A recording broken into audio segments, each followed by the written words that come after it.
Magandang araw sa inyong lahat at welcome sa aking channel.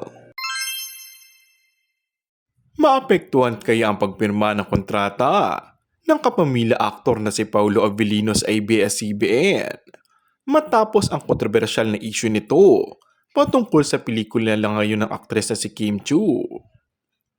Noon pa ako makalat ang chika na wala na si Paulo Avellino sa LVD Management ng yumaong talent manager na si Leo V. Dominguez at kahit sa ABS-CBN Studios ay natapos na noong September 2024 ang kontrata ni Paulo. Ayon sa isang source, totoong nagpaalam na si Paulo sa kanyang management team.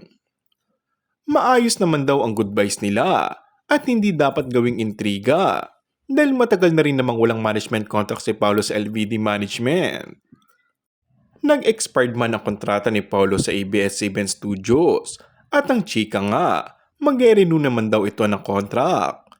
Pero sa ngayon ay parang nakahang na rin ito at pinag-iisipan na rin ng aktor na mag-self-manage.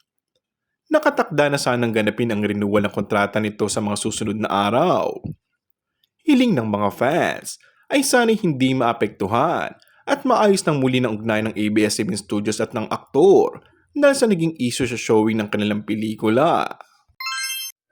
And that's all for our today's video.